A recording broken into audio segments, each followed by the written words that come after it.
pas très grand, matériel, mais avec le temps, et on voit des entrepreneurs qui commencent à faire des chiffres d'affaires qui sont intéressants. Alors ça, c'est la méthode traditionnelle. Mais aujourd'hui, je pense que le futur, c'est pour les plateformes digitales.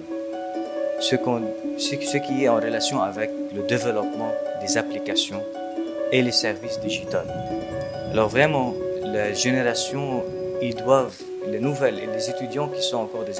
Avant, c'était d'abord de bouche à l'oreille. Ah, qui t'a fait ça, c'est Martial. L'autre qui informe à l'autre et l'autre qui informe à l'autre. Et voilà comment Martial est là maintenant aujourd'hui. Au moins 3/4 de la clientèle ici chez nous en RDC.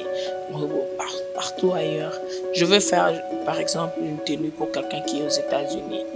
Parce que ça faisait redondance. Mobutu il disait, la jeunesse c'est l'avenir. La jeunesse c'est l'espoir de demain. Je disais par rapport à Hans Jonas que tout art de gouverner porte la responsabilité de la possibilité d'un art de gouverner futur. C'est-à-dire les gens qui gouvernent actuellement doivent préparer la jeunesse à un art de gouverner futur. Et on comprend très bien. Ceci l'emmène vers une seconde démarche. Pour réussir cela, il faudrait un entourage adéquat. Il faudrait des personnes loyales, des personnes qui sont intègres, des personnes qui recherchent à ce que cet objectif-là soit atteint. Et en toute confiance, je crois que l'équipe qu'il aura à mettre sur pied pourra répondre à ces désirata pour que cet objectif soit atteint. Et puis savoir, bon, pour l'agriculture par exemple, avec le ministère de tutelle, qu'est-ce que nous faisons pour ces jeunes, pour ces sociétés? C'est ça. Et ça doit être connu de tous. Il ne faut pas aller à un ministère. Non, le ministère est à l'État, il est à l'État. Il est à l'État. Le ministère est à type de l'État, il a changé ma rambo. Non, il faut continuer. Il faut continuer. Tout à fait. Donc c'est ça. Il faut catégoriser toutes ces...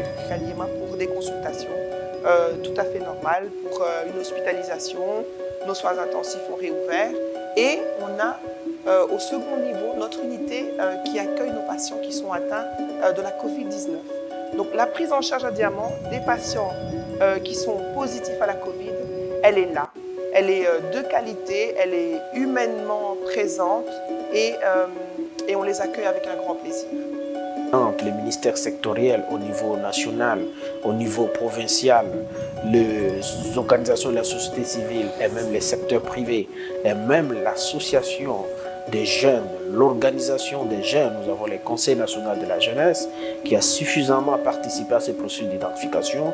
Ils étaient tous impliqués, c'est avec eux que nous avons fait cette identification des filières à grand potentiel de création d'emplois. Nous en avons identifié 5 par province. Par la Cour des comptes, ça n'a pas été fait. On s'est vite précipité, tout en étant en retard, pour aller déposer ce projet de loi de reddition des comptes.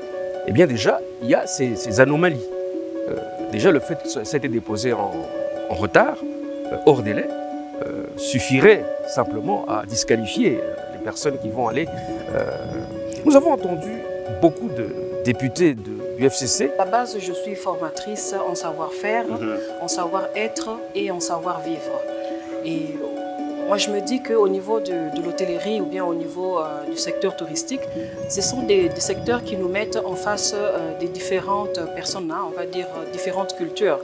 Donc il faudrait avoir une certaine manière d'aborder les personnes, il faudrait avoir une certaine manière de poser des questions, il faudrait avoir une certaine manière d'accueillir ses invités. Il faudrait avoir une certaine manière de catégoriser. C'est pas facile de venir dans cette période de crise pour vos débuts. Hein. Non, pas du tout, surtout que je venais de la francophonie, j'étais dans un poste à l'Organisation internationale de la francophonie et c'était mon premier poste aussi d'ambassadeur. Mais bon, on a tout de suite pris nos marques et puis je pense qu'on a beaucoup travaillé pour appuyer la transition pacifique du pouvoir, la première passation pacifique du pouvoir qui aura eu lieu ensuite en janvier 2000. Je ne pense pas que c'est l'occidentalisation qui fait ça, parce que jusqu'à présent, c'est quand même assez rare de voir des femmes qui décident de vivre seules, des jeunes filles qui décident souvent ce sont des femmes qui ont eu des coups et des coups, bala bangoté, et batobazo tchola, et puis finalement se dire, tant pis, baloba te, naza na ndak nangai, naza na voiture nangai, nazo memape, nazo futa ba minerval ya ba nièce, na ba neveu et tout. Sauf que baba linga était, et ça problème. Donc c'est devenu une mode. Les groupes armés qui pullulent encore dans cette zone-là. Vous avez, à ce moment-là en tout cas, je crois que c'était plus ou moins en 2017, vous avez, sur le plan des droits de l'homme par exemple, c'était catastrophique, la situation des droits de l'homme je veux dire, sur le plan économique, les besoins sociaux, ça n'allait vraiment pas. Et donc moi, étant directrice adjointe des programmes, donc toutes ces nouvelles arrivent, je suis devant ma machine et je vois les nouvelles de partout. Et au fini, je me dis, et c'est là